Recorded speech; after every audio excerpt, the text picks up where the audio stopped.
Por la simplísima razón de que la mayor parte de ustedes no tiene una formación filosófica como para poder seguir razonamientos que son bastante áridos en su formulación. Vamos a entrar por el lado teológico, que me parece más adecuado sobre todo a nuestros intereses. Es decir, todos somos creyentes y cuando el problema teológico se nos plantea en función de la fe o de la creencia, nos es más fácil seguir los razonamientos que entrando en todas estas dificultades que la filosofía plantea. Teológicamente, el inmanentismo nace de la protesta. En la conversación anterior nosotros habíamos lanzado ya algunos conceptos, algunos criterios que nos pueden servir de base para hilvanar ahora nuestra conversación. En primer lugar, la diferencia que existe entre la fe tradicional, fe católica, y la nueva fe.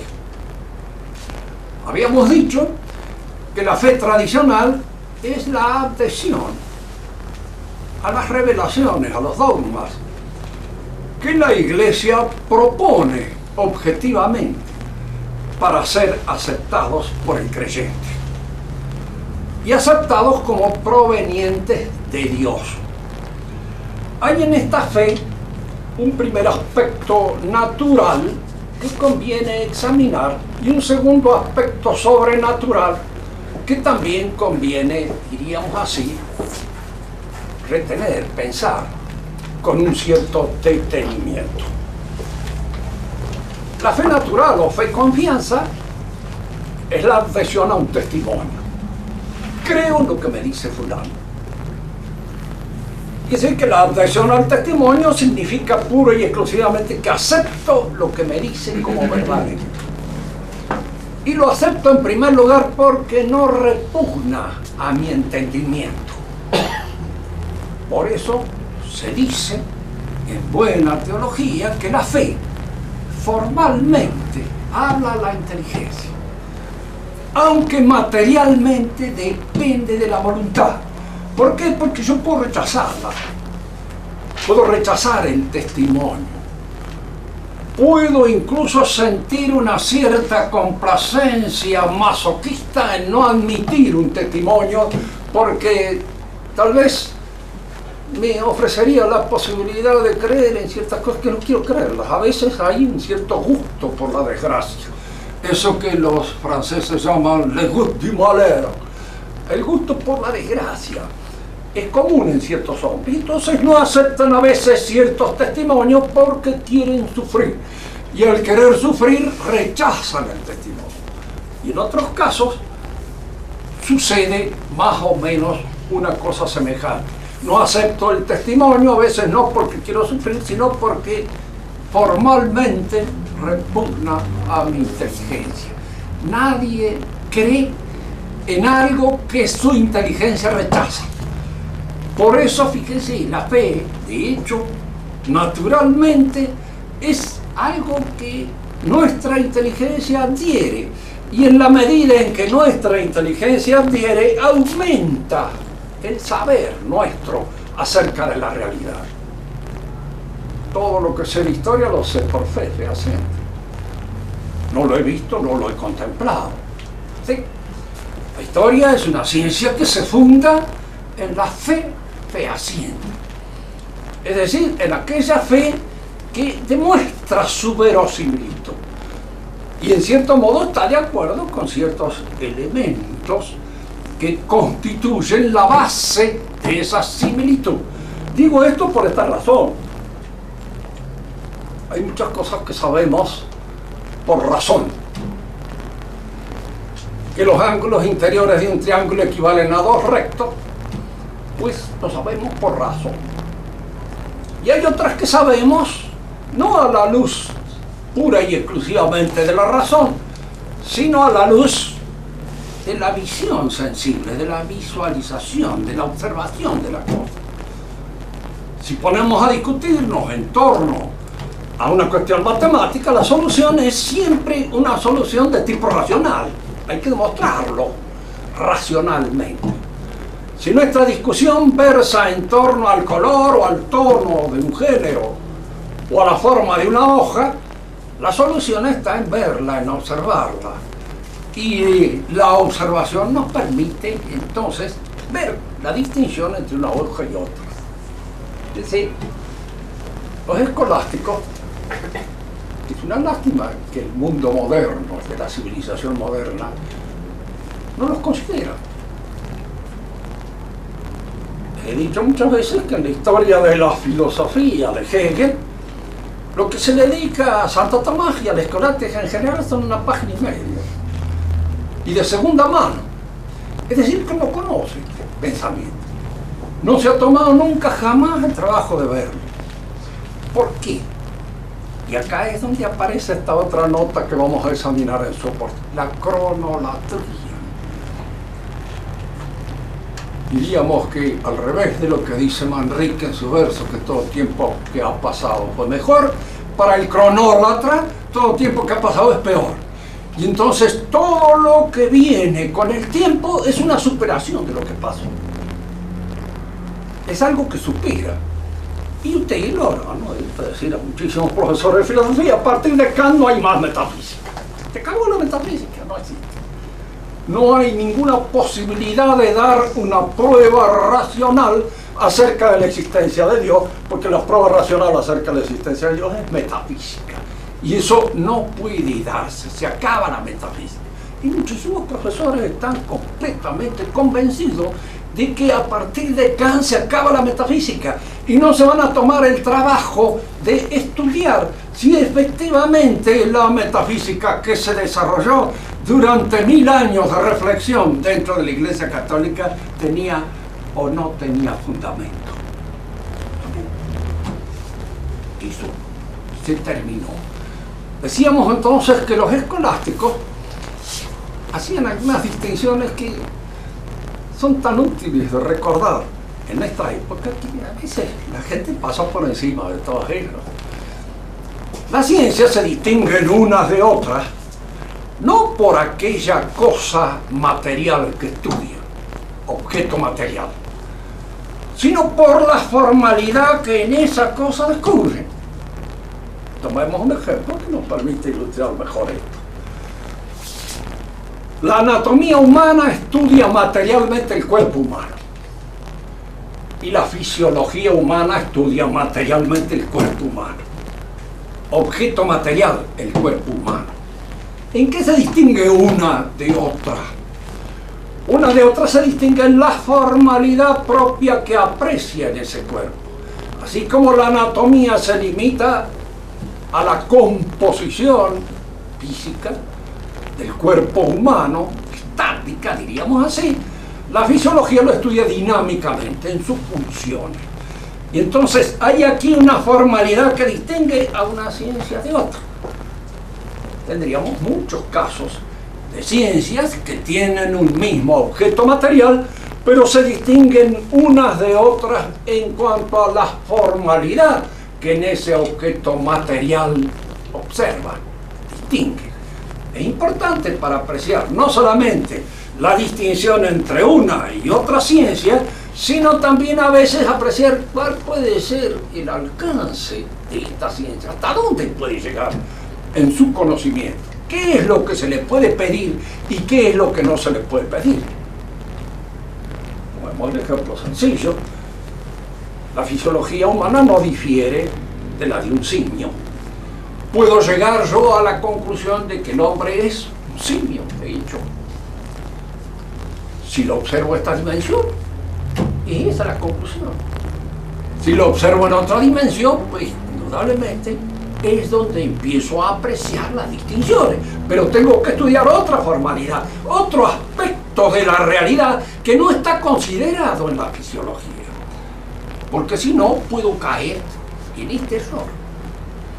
El hombre es un bípedo implume, es una definición perfectamente válida, es cierto, es un bípedo implume, pero esa definición me doy cuenta yo de que además de la ironía que encierra no significa gran cosa en cuanto a la posibilidad del conocimiento humano. Entonces conviene señalar siempre el objeto material, el objeto formal, pero aquí es donde veríamos nosotros. ¿Qué es lo que me permite observar la formalidad que yo distingo en una cosa? Y aquí es donde aparece una distinción que los escolásticos hacían, era que se ha olvidado completamente toda la filosofía moderna. Lo que ellos llamaban el objectum formale sub qua, el objeto formal bajo el cual la cosa es considerada, es vista. ¿Por qué? Porque hay ciertas cosas que son vistas a la luz de la visión sensible. La forma de una hoja se distingue de otra a la simple visión. Entonces, el objeto formal bajo el cual yo examino esta realidad es la visión, la comparación visual, la observación, que puede ser a ojo de buen cubero, simplemente con nuestros ojos naturales, o puede ser mediante un aparato que prolongue la visualización. Y eso es lo que se llama el objeto. Pero aquí es donde aparece lo que a nosotros nos interesaba. ¿Sí? La fe entra como objectum formale sub qua, es decir, entra como un objeto a la luz del cual ciertas cosas son consideradas, son vistas. Muchas cosas las conocemos por fe. Yo sé que soy hijo de mis padres por fe. No lo podría probar y lo podría demostrar. No sé si hay las demostraciones que hoy se hacen por la sangre, etcétera, etcétera, son demostraciones concluyentes o son simplemente aproximativas como la del carbono 14 o algunas otras en las cuales puede haber errores a veces graves y garrafales. Pero de hecho, el saber que nosotros tenemos de que pertenecemos a este grupo familiar lo tenemos por fe. Como por fe sé todo lo que sé acerca de París, acerca de Francia, acerca de la historia francesa, porque la historia es una ciencia que se produce bajo el objeto iluminativo o el objeto formal bajo el cual es considerado la realidad histórica, es la fe natural, la fe confianza. Pero es una ciencia que entra en nuestros manuales con toda la seriedad que corresponde a una ciencia y que tiene sus características especiales, distintas de las de otras ciencias, pero no deja de ser un saber sistemático, ordenado, metódico y por ende también científico. Si la fe me produce un conocimiento, porque formalmente es conocimiento, está dirigida al entendimiento. Diríamos que aquel que tiene fe en las verdades que la Iglesia le enseña, aumenta el horizonte de su saber, de su conocimiento. Entran ahora en su conocimiento una serie de cosas que no sabía y que forman desde hoy parte de esa arquitecturación de su saber, que es el conocimiento completo y cabal del hombre. ¿A dónde vamos a parar con esto? Lo siguiente: si efectivamente la fe me da un conocimiento de los misterios que Dios quiere revelarle al hombre, muchos de los cuales indudablemente tienen relación inmediata con el mundo en el cual el hombre se mueve. Cuando se habla de si existe o no existe una filosofía cristiana, la mayor parte de los racionalistas rechazan la posibilidad de que exista una filosofía cristiana. ¿Por qué? Porque el conocimiento filosófico es puramente racional. Y el conocimiento que tiene el cristianismo es un conocimiento que entra por otra vía, que en general el racionalista, a macho martillo y convencido, desdeña en el sentido absoluto y total. Así que es tan absurdo hablar de una filosofía cristiana, dirán, de una metafísica cristiana, como hablar de una botánica cristiana o de una matemática cristiana. Nosotros diríamos simplemente esto: hablar de una matemática cristiana es absurdo. Dios no nos ha dicho nada acerca de los números. están a nuestra disposición, los conocemos, y el conocimiento que obtenemos de ellos es siempre el resultado de una reflexión detenida. Dios no nos ha dicho nada acerca de las plantas, pero nos ha dicho cosas acerca de toda la realidad. En primer lugar, nos ha dicho que la realidad es una realidad creada y que depende en su consistencia de la voluntad divina y en su organización, en su estructura inteligible de la inteligencia divina. De manera que el fundamento metafísico de toda la realidad es la inteligencia que la piensa y la voluntad que la quiere. Eso para lo que corresponde a la metafísica. De modo que podríamos señalar desde ya, hay una metafísica cristiana. Y una metafísica cristiana que razona en función de ciertos conocimientos que la teología le ofrece y que resultan ser luego racionalmente admisibles. Y esto es lo que vamos a ver. Porque no repugna a la razón. Al contrario, resultan a veces racionalmente más admisibles que aquellos que laboriosamente y luego de un largo periplo llega a descubrir o a imaginar nuestra reflexión puramente filosófica o racional. Más,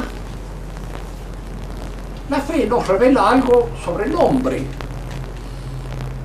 que sin la fe no lo sabían. ¿Qué es una naturaleza caída?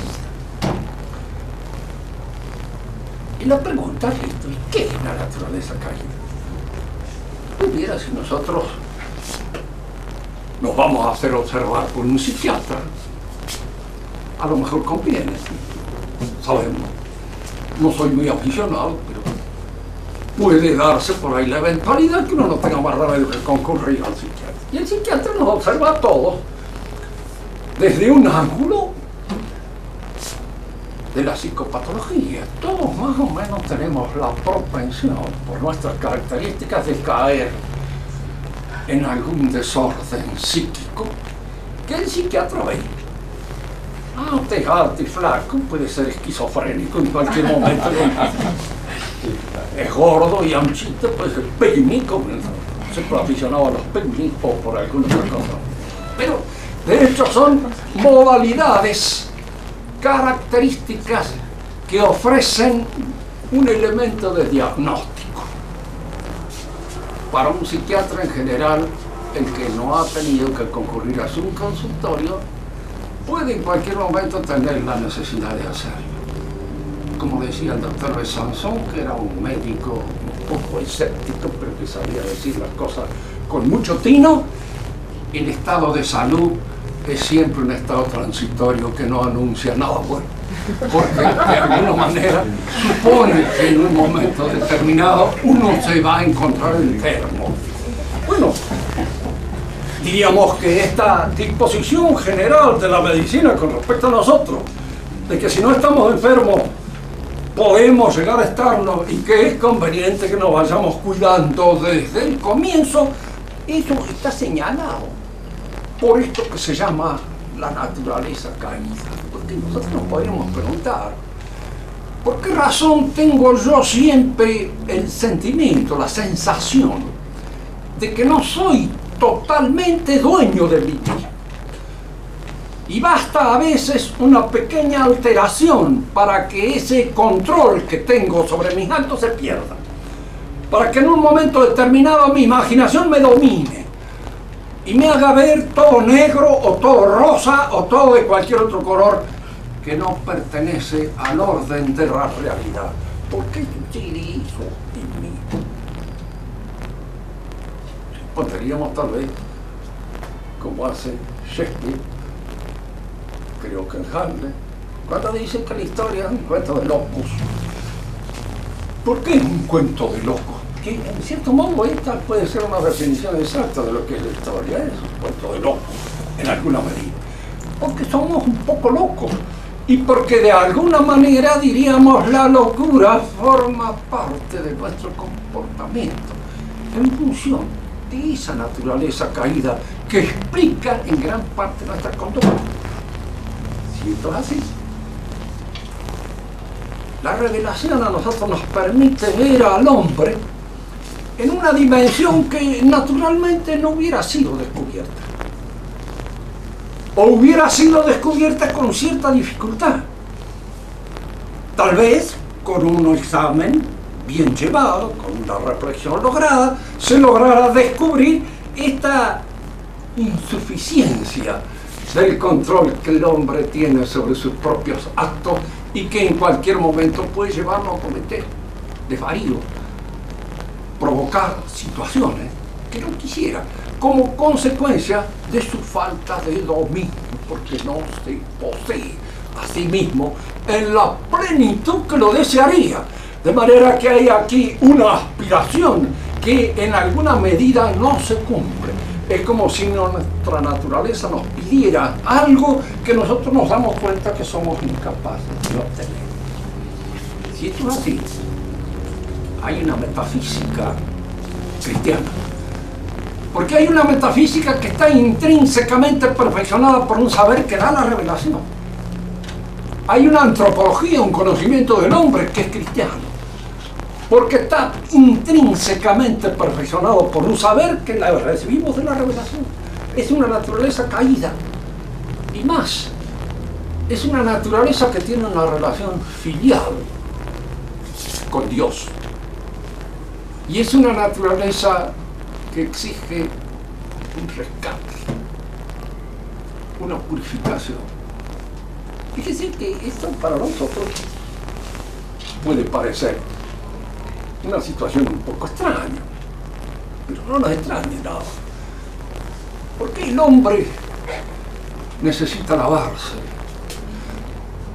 Y algunos constantemente, como en Macbeth de Shakespeare, que se lavaba las manos permanentemente porque las tenía manchadas de sangre. Y nosotros nos sentimos a veces sucios. Y esta suciedad intrínseca es la que nos lleva, de alguna manera, a esta purificación que ha existido en todas las religiones del mundo. Y no solamente esta purificación que se da en el terreno religioso, sino a esta necesidad que tenemos de encubrir los gestos puramente fisiológicos o naturales dentro de ciertas motivaciones de carácter espiritual. No podemos comer como un animal. Tenemos que adornar el gesto. Y al adornarlo lo hacemos ingresar en un orden de exigencias estéticas que ocultan la nuda y fisiológica rudeza del acto y lo hacen entrar en otro orden de aspectos. Hay una serie de actos que nosotros realizamos precisamente con las exigencias de esta ornamentación.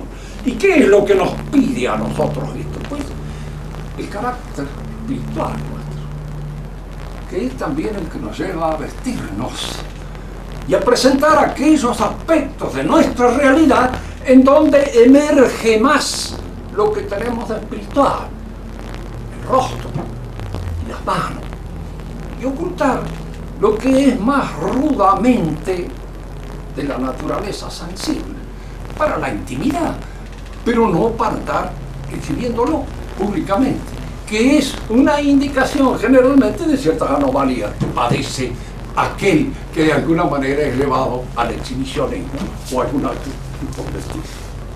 Hay entonces una antropología cristiana, hay una metafísica cristiana, y si hay una antropología cristiana hay una ética cristiana, y si hay una ética cristiana hay una política cristiana, y por ende hay toda una serie de actividades que pueden ser consideradas a la luz de este saber que obtenemos por la fe.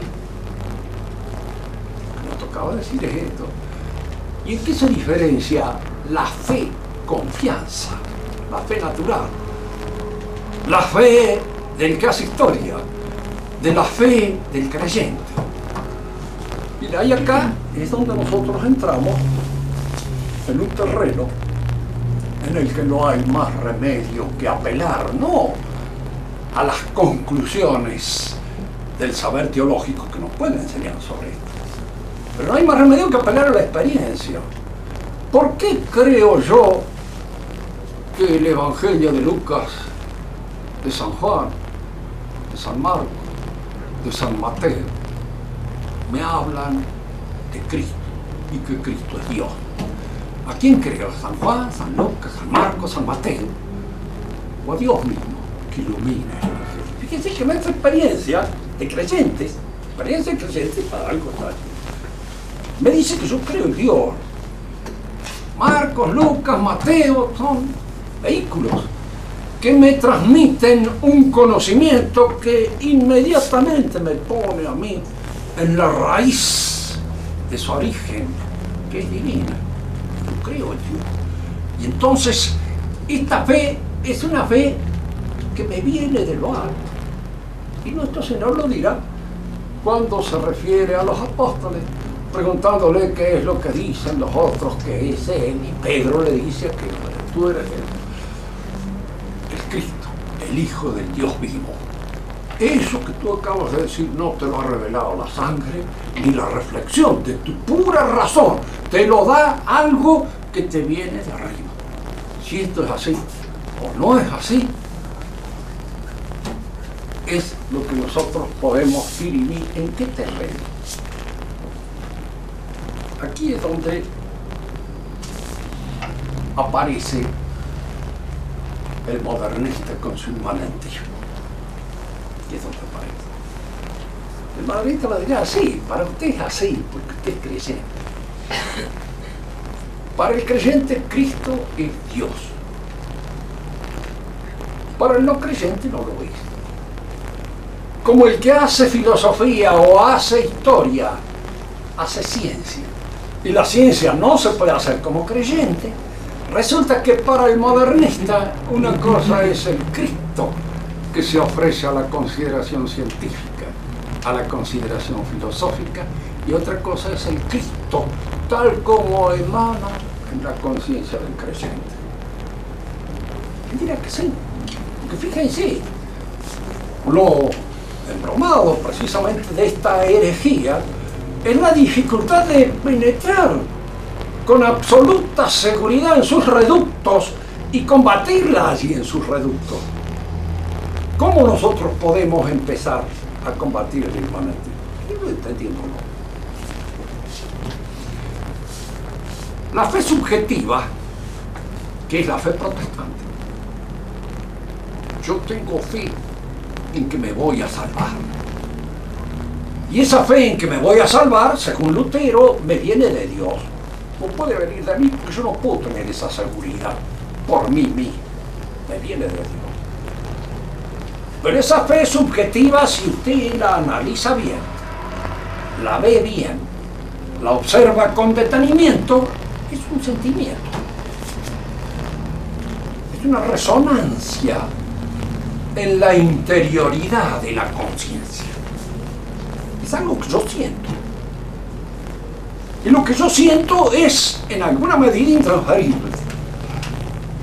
Aquello de que lo acompaño en sentimientos, sabemos que es un buen propósito, que no pasa pura y simplemente de ser una locución especial para los velatorios, pero que de ninguna manera tiene efectividad, porque me podrá acompañar, podrá ser muy amigo mío, sentirlo mucho también de alguna manera, pero no siente lo que yo siento, porque lo que yo siento es algo que está en mi interioridad y que yo no lo puedo comunicar sino a través de la expresión, de la efusividad, etcétera, etcétera, pero que nunca logro comunicarlo totalmente. Si la fe subjetiva es un sentimiento, quiere decir que para Lutero no era un sentimiento, era una convicción profunda que venía de Dios misma. Pero esta convicción profunda, esta convicción íntima de que me voy a salvar, cuando es observada por el filósofo, que que surge del pensamiento luterano, que tiene de alguna manera su origen en la Reforma protestante, termina diciendo que es un sentimiento y nada más que un sentimiento. Desde este momento, el saber de la fe, lo que se sabe efectivamente por fe, no existe, se diluye en un sentimiento. Fíjense que esto va a dar paso, va a dar nacimiento al hecho de que todas las religiones son válidas, porque en el fondo son expresiones de un sentimiento, una manera de sentir. Él lo siente así, y hay que respetar el sentimiento del otro. Y si efectivamente la religión estuviera fundada en un sentimiento, habría tantas como sentimientos tenemos nosotros. Y como de alguna manera con esos sentimientos animamos un cúmulo de creencias en las cuales aceptamos. Para el pensamiento católico no es eso. Para el pensamiento católico la fe, antes que nada, en primer lugar y formalmente, es un conocimiento. Es un saber, no es un sentimiento, es un saber. Es eso que ha sido revelado por Dios que yo acepto. ¿Y lo acepto por qué? Y lo acepto porque está firmemente adherido en el magisterio de la Iglesia. Porque la Iglesia lo ha enseñado así. Y la Iglesia ha sido fundada por Dios. Y esto también lo podemos demostrar de una manera histórica, si queremos, pero que en alguna medida solamente la sabemos cuando estamos iluminados por la gracia, que es el constitutivo formal de la religión. Si la fe es un sentimiento, y de alguna manera este sentimiento queda librado ahora al ejercicio de la razón, el filósofo que surge de esta modalidad, de estas características del pensamiento protestante, será indudablemente un filósofo que tenderá a dar una interpretación del mundo, del hombre y de Dios, fundada pura y exclusivamente en lo que él razona. Porque la religión a él no le dice nada acerca de la realidad.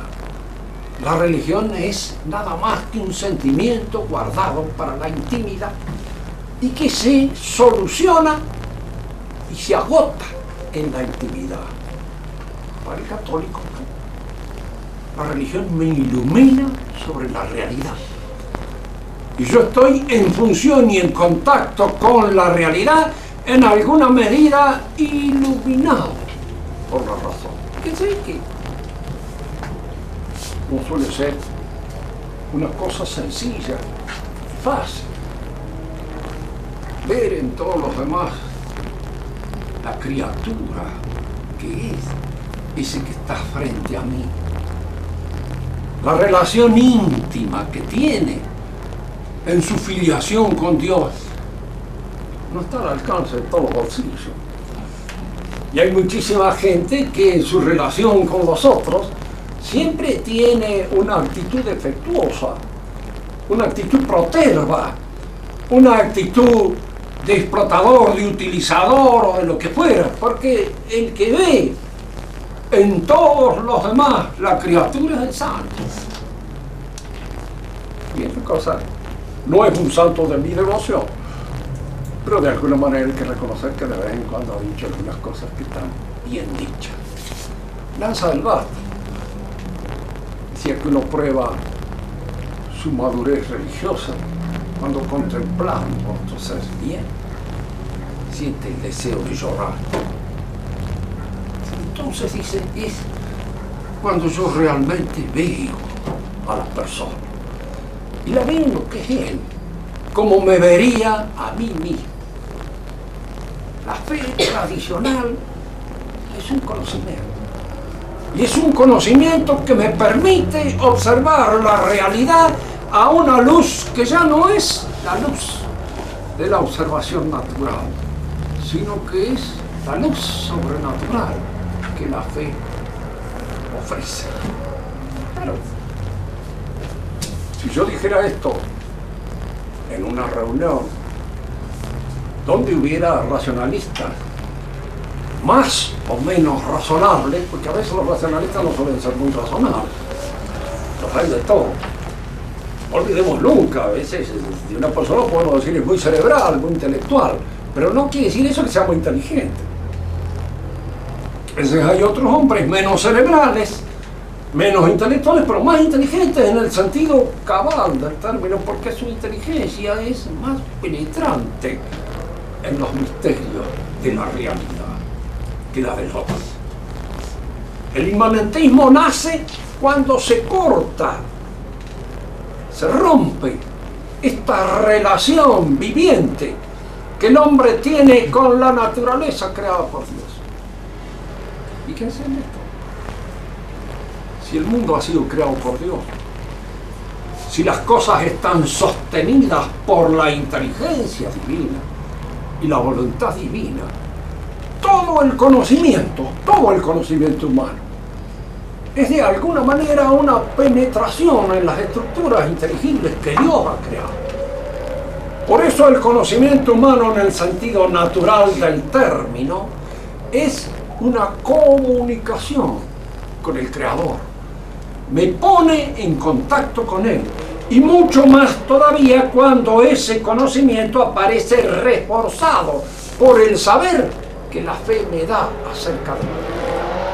Este saber que me permite penetrar todavía más hondamente en los entresijos de la realidad creada y entrar ya en los mismos misterios de esa realidad que Dios ha creado. El inmanentismo rompe esta relación natural, la destruye y encierra al hombre en su conciencia. El inmanentista me dirá, sí, efectivamente. Usted dice, profesor, está muy bien, es cierto. Son cosas que surgen de la conciencia suya que ha sido formada en la adhesión a esos principios. Pero esto está en su conciencia. No pretenda usted darle a eso una realidad independiente de su conciencia que no tiene. Porque todo eso se constituye, se reconstruye, se hace en la conciencia. El objetivo de Descartes fue este, y en Descartes fue este. Digamos dos palabras acerca de Kant y de Descartes que nos permita más o menos ponernos en contacto filosófico con ellos. Descartes, un caballero francés, oficial del ejército francés, creo que oficial de intendencia. Algunos no lo hacen, un oficial, diríamos así, de guerra, de armas, pero no creo. Creo que estaba en la intendencia nomás, y que más manejaba los números y los papeles que la espada. De hecho, él estudió con los jesuitas. Posteriormente de sus estudios con los jesuitas, entró en contacto con una secta de origen protestante, los Rosacruces. Es conveniente tener en cuenta esto porque él intelectualmente fue protestante. ¿Hay algún otro indicio, además de esta relación con los Rosacruces, que nos permiten comprender que estaba con una mentalidad ya decidida? Primero, sus cartas con la mayor parte de los amigos con los que se carteó en esa época, en intercambio filosófico, eran protestantes. Después tuvo una hija natural en Holanda, y según dicen los buenos conocedores, la bautizó protestante. De manera que podríamos decir que en él había una inclinación al protestantismo que estaba retenida de algún modo por su condición de oficial del ejército francés, que era un ejército católico, y que en aquella época él no quería romper ni quería obligar a las autoridades de su país a pecar contra la filosofía, poniéndolo ante un tribunal de inquisición para dar cuenta de algunas de las cosas que él pudiera afirmar o decir. Él mismo lo dice en una de sus cartas, desde el momento en que me he lanzado al mundo, voy como esos comediantes que se ponen una careta para enfrentar al público. Yo también uso una careta, es decir, que él iba convertido en otra cosa. Pero esto es lo que podríamos decir en cuanto a sus intenciones. El objetivo de centrar el pensamiento en el pensamiento mismo, de cerrarlo en la conciencia, ¿era un camino racionalmente válido o no? Él dice, podemos dudar de todo, poner en duda todo.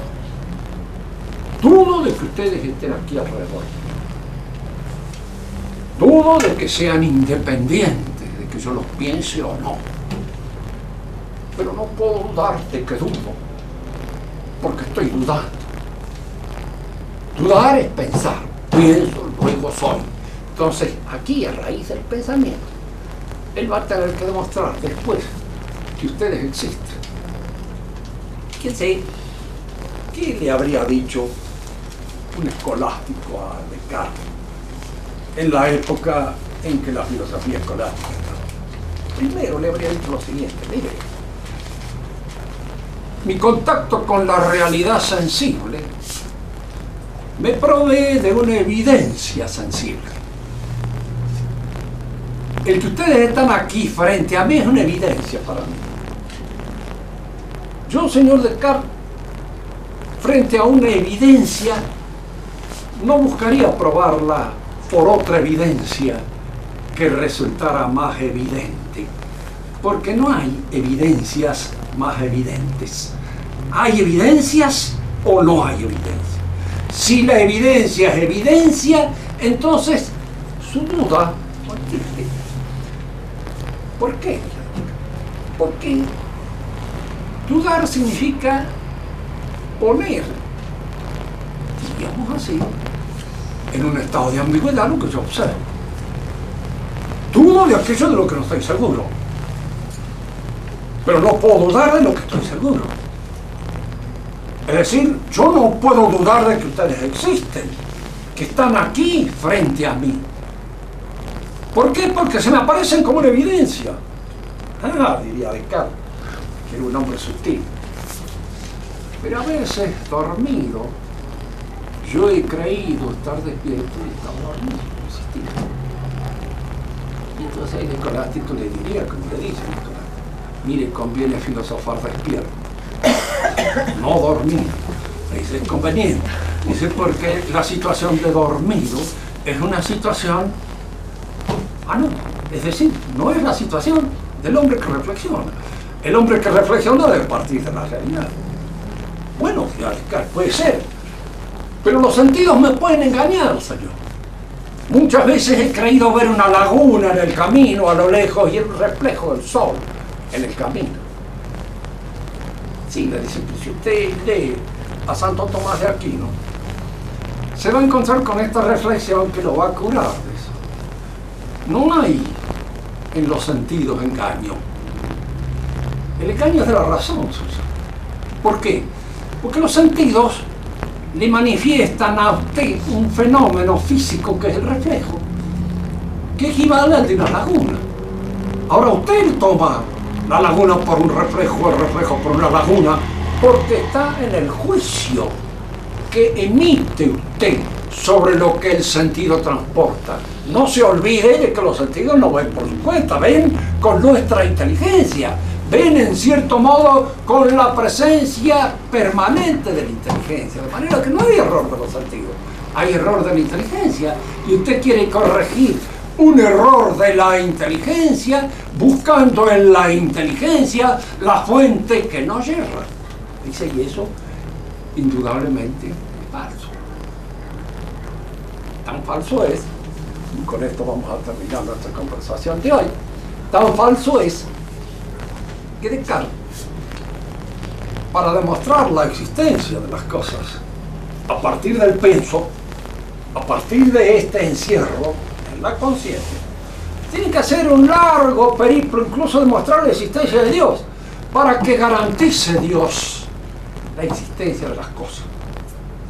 Y da una prueba de la existencia de Dios que es puramente lógica, racional. Aquello, yo tengo en la mente la idea de un ser perfecto, más que perfecto, que el cual nada puede existir. Si es esta idea en mi mente, yo no puedo pensar que no exista, porque si pensara que no exista, habría un ser más perfecto que aquel que yo pienso. Santo Tomás, que le diría, porque había visto esto, claro que lo vio, pero de acá no lo leyó nunca.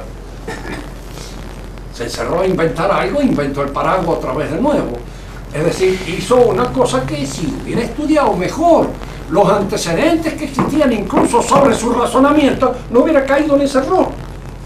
Santo Tomás decía así, lo que usted dice es esto, que usted no puede pensar en un ser perfecto sin pensar que existe. Es cierto, es una exigencia lógica, pero no óptica.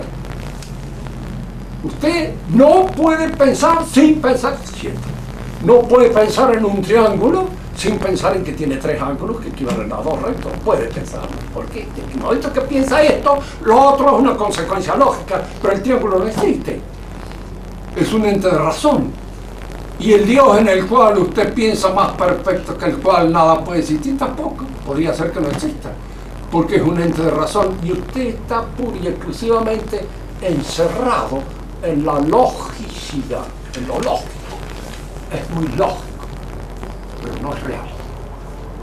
Diríamos, para terminar esta conversación, lo que dijo Gibson. El pensamiento filosófico protestante piensa. Nosotros tratamos de entender y de saber algo. Ellos piensan. La lógica está con ellos, ¿sí? Porque en la realidad hay muchas cosas que no son muy lógicas. Y de alguna manera tengo yo que aceptarlas como tal. Por ahora terminamos esta reflexión, espero no haber sido demasiado pesado y queda en ustedes la posibilidad de hacer algunas preguntas. Yo comienzo por el sacerdote aquí que es el invitado. Yo se la prometí para hoy, así que la voy a hacer nomás. Si puede hacer una relación entre el inmanentismo y el idealismo. O sea, tratar de explicar un poco la diferencia entre ambas cosas. El inmanentismo es una nota del idealismo. Porque el idealismo es... Porque el inmanentismo primero aparece en Descartes y trae una serie de problemas insolubles. En primer lugar, el argumento ontológico, que es rechazado de plano, no prueba nada. Lo único que prueba es que yo, lógicamente, si pienso en un ser perfecto, tengo que pensar en todas las perfecciones, etc. Pero del no se al ese, dice Santo Tomás, el orden del conocimiento, el orden del ser, no vale la consecuencia. No vale la consecuencia. Y muchas veces les digo a los que son demasiado lógicos, no se olviden que ciertas contradicciones que aparecen en el orden lógico no pertenecen al orden real. ¿Cuál es lo que se opone a femenino? Masculino. Muy bien. Y de ahí usted va a sacar la idea de que hay una contradicción evidente entre el hombre y la mujer. Es una imbecilidad. Hay muchas más contradicciones entre las mujeres entre ellas que entre los Entonces, de ahí no se puede sacar porque en el orden lógico es eso, es cierto, pero del orden lógico no puede trasladar. Kant es el que de alguna manera ya organiza lo que se llama el idealismo subjetivo y sistematiza todo esto, pero también cae en una serie de contradicciones y de aporía. La primera es el que nosotros no tenemos más que reconocer que existe algo independientemente de mi pensamiento, que pone en movimiento mi pensamiento, pero no sé lo que es. No sé lo que es. Es una X, un número.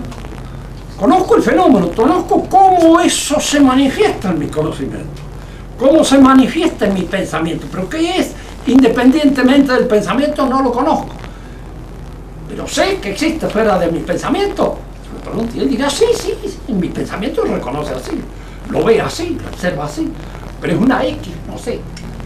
Y vendrá Hegel y querrá demostrar que esa X forma parte de una relación contradictoria entre el sujeto que conoce y la realidad conocida, el no sujeto, lo otro que yo, y entonces de ahí surge dialécticamente el saber, el conocimiento. Y el conocimiento es la revelación de la relación contradictoria entre el hombre y lo que conoce. La idea, por eso, todo lo racional es real. ¿Quién es esta señorita? Pues yo digo que es una de tal, sultana, etcétera, etcétera. Y es eso. Bueno, si es eso, es eso. Y entonces se confunde otra vez la realidad con mi representación de la realidad. Lógica. Porque eso que yo digo que es mi representación de lo real. Es, diríamos así, la interpretación lógica que yo hago de eso que es ella. Pero yo me doy cuenta de que hay en ella algo que no está en mi representación. Y si estuviera en mi representación, qué sé yo sería Dios. Tendría en mi mente las cosas.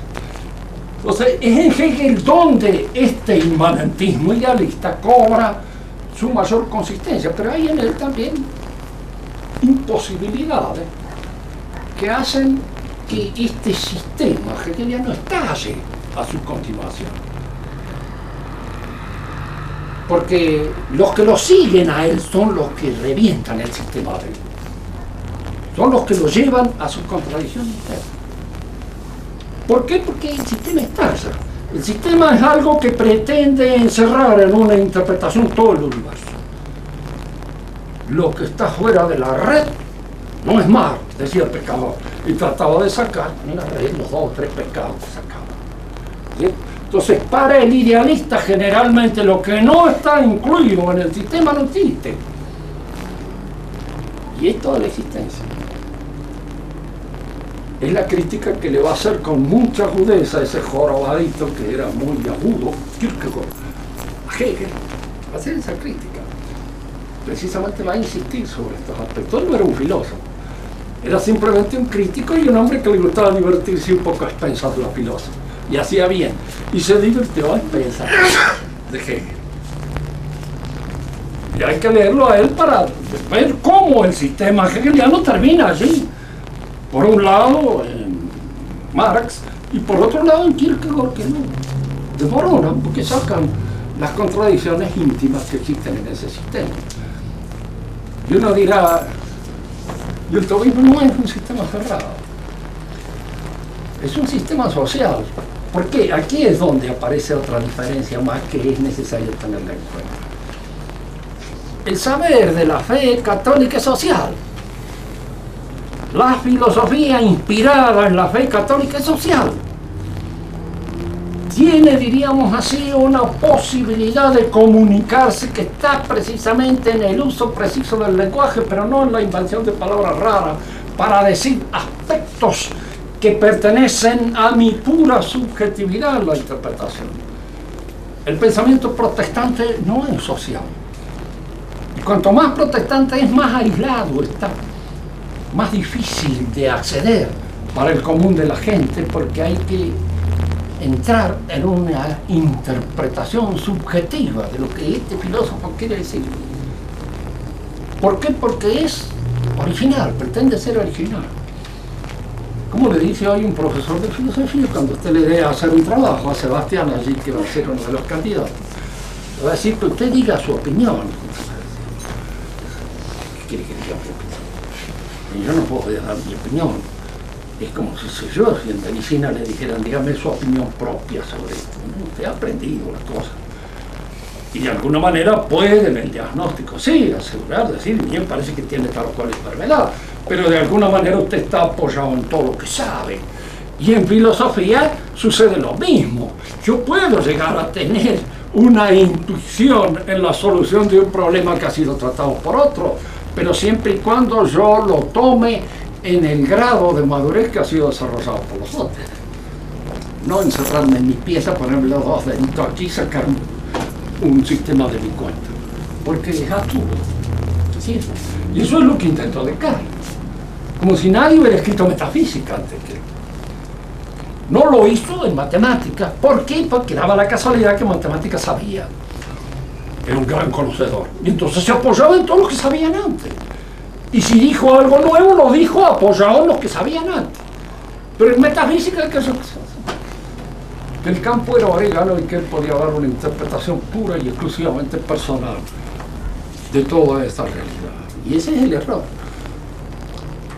Es el error en metafísica, es el error en arte y es el error del mundo moderno, el creer de que cada uno de nosotros tiene una interpretación original de la realidad. Otra pregunta. Y claro, para el que está pensando en el pensamiento católico no existe eso. Yo muchas veces les digo a los alumnos de filosofía, primero, yo no soy filósofo, soy un modestísimo profesor de filosofía y estoy en una escuela y repito lo que he aprendido y ojalá lo repita más o menos discretamente y decentemente. Pero no tengo ninguna invención especial que hacer, que esto es importante para adquirir el sentido de la proporción, que si no, no se adquiere. Entonces dice, no, que dije lo que filosofo por su cuenta. ¿Cómo no? Precisamente, ¿qué sería el ABC? ¿Cómo va a filosofar por su cuenta? Tiene que aprender. Si usted va y le dice a un abogado, mire, te va a dar una interpretación de las leyes un poco especial. Claro. ¿A dónde quiere llevarme? Y con esa interpretación, lo único que puede ir a parar a la cárcel en el momento determinado. En filosofía no es distinto.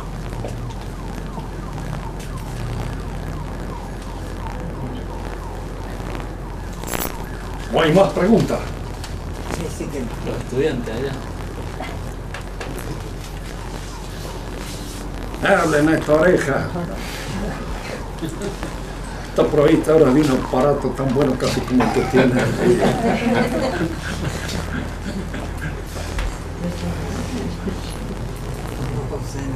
Bueno.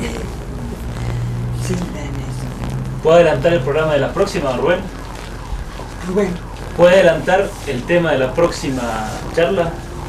Y el tema de la próxima charla es el inmanentismo. Siempre estamos trabajando sobre el evolucionismo. Cómo el inmanentismo exige el evolucionismo y el historicismo. ¿Por qué? ¿Por qué lo exige? ¿De qué manera esto viene como anillo al dedo al inmanentismo? Y sobre todo el historicismo, ¿no? Evolucionista, progresismo y democratismo, esas cosas se van imponiendo poco a poco. Fíjense que cuando hay un orden del conocimiento, como decíamos, y el mundo, la autoridad siempre es algo que se funda en el saber. Así lo dice el espíritu de nuestro idioma. Tiene autoridad el que sabe. Se habla de una autoridad jurídica, se habla de una autoridad médica, se habla de una autoridad arquitectónica, verdadero sentido. La potestad es la posesión legítima de un gobierno y el poder es la capacidad efectiva y real de hacer tal cosa. Cosas que hay que distinguirlas bien, unas de otras, porque si se confunden se empieza a... Si la autoridad es el saber, siempre este saber es una participación con el saber divino. Por eso enseña la Iglesia de que la autoridad viene de Dios. Pero si usted rompe la relación, diríamos, biogénica que tiene el hombre con la inteligencia divina a través del conocimiento, Dios deja de ser la fuente de la autoridad. Entonces, ¿en dónde está la fuente de la autoridad? ¿De dónde emana la autoridad? ¿De dónde surge? ¿De una minoría? Pues los demás dirán, ¿quién los ha seleccionado? ¿Quiénes son estos para elegirse en autoridad omnímoda? De una mayoría, la minoría dirá, mire, si en una minoría hay una mayoría de imbéciles, la mayoría de imbéciles será lo más rotundo que pueda pedirse. Pero se llega a solucionar el asunto diciendo, mire, vamos a hacer votar. Y el que obtenga más votos dice que tiene razón. Es una forma, diríamos así, un poco sumaria. Muchas veces es una forma de contentar al sonsaje. Porque el sonsaje queda tranquilo Y entonces, si alguien me dijera a mí, digo, ¿de qué otra manera podemos elegir los gobiernos actualmente? Actualmente no hay otra forma de elegir. Esa es una. Y puede ser la menos mala, tal vez, no sé. No sé, porque sí, habría que pensarlo. Que muchas veces a mí me han dicho, usted es partidario de la dictadura. Sí, siempre que el dictador sea amigo mío. Una persona. Entonces sí. Le digo, si no, no, porque vaya a saber quién es. Y a quién le toca hacer. Y vaya a saber en qué diablo se apunta. No hay ninguna posibilidad de soluciones frente a esas cosas.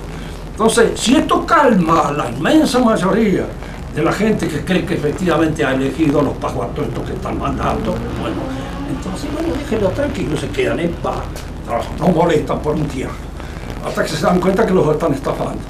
Pero eso se dan cuenta relativamente pronto, porque efectivamente sucede. Entonces nace el democratismo como una sustitución de la falta de gestión de la autoridad.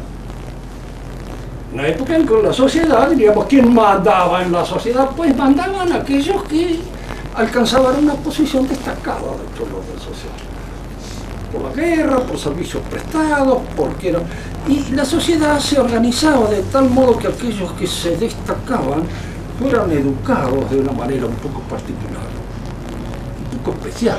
Recibieran una educación en consonancia con el papel de comando que tenían que hacer.